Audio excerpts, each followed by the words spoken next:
Bismillahirrahmanirrahim. This is Amna and today we will discuss about Crimea annexation. Russian Crimean annexation भी इसे कहते हैं क्योंकि रशिया ने इंटरवीन कर दिया था क्रीमिया में. क्यों किया था वो भी हम सारा देखते हैं, लेकिन सबसे पहले यहाँ पर ये जानना ज़रूरी है कि क्रीमिया क्या है, इसकी इम्पोर्टेंस क्या है वो देखते हैं. क्रीमिया बेसिकली एक पेनिनसुला है और ये ईस्टर्न यूरोप में लोकेट करता है. Means northern coast of black sea in eastern Europe में ये है. और इसकी पॉपुलेशन की बात करूँ तो 2.4 मिलियन इसकी पॉपुलेशन है.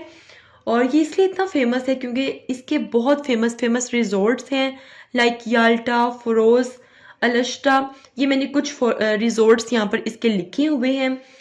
इसके अलावा इसकी इम्पोर्टेंस ये भी है कि ये दो बहुत अहम समंदरों को टच करते हैं, एक ब्लैक सी, एक दी सी ऑफ एजोव.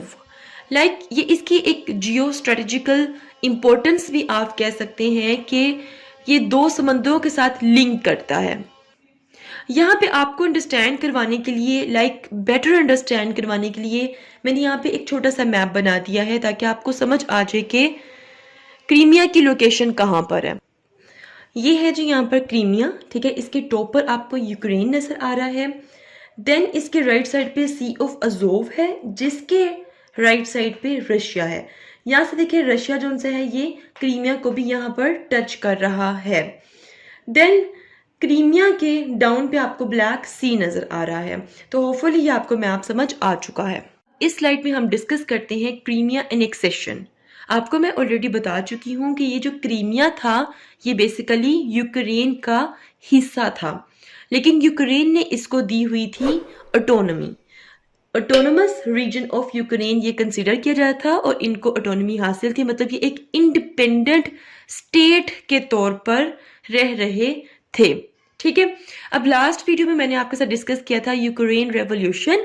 जब यूक्रेन रेवोल्यूशन आया है और उसके बाद मैंने आपको क्या बताया था, जल्दी से रिकॉल करें कि प्रो रशियन ने अनरेस्ट स्टार्ट कर दिया था और पुतिन को नजर आ रहा था कि इसका इन्फ्लुएंस यूक्रेन में कम हो रहा है. पुतिन ने कहा कि अब मुझे कोई स्ट्रिक्ट किस्म का स्टेप लेना पड़ेगा. देन मार्च 2014 में finally Putin invade Crimea. Putin ने अपनी आर्मी क्रीमिया भेजी और क्रीमिया में इन्वेड कर दिया. देन जब पूरी दुनिया को नजर आया है कि रशिया ने ये हरकत की है और यूक्रेन का जो पेनिनसुला है वो अपने कब्जे में ले लिया, अपनी आर्मी वहां पर भेज दी है, तो इस पे यूक्रेन ने कहा कि भाई इंटरनेशनल लॉ के अगेंस्ट है. और जो बाकी की दुनिया थी वो भी डेफिनेटली इसको गलत समझ रही थी कि आप किसी भी इंडिपेंडेंट स्टेट में अपनी आर्मी भेज दो.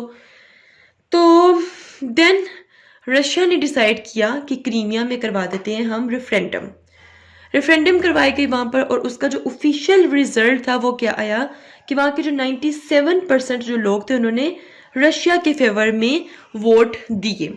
ये जो इलेक्शन हुए थे, ये जो रेफरेंडम हुए थे, इंटरनेशनल एजेंसी ने इसको एक्सेप्ट नहीं किया था.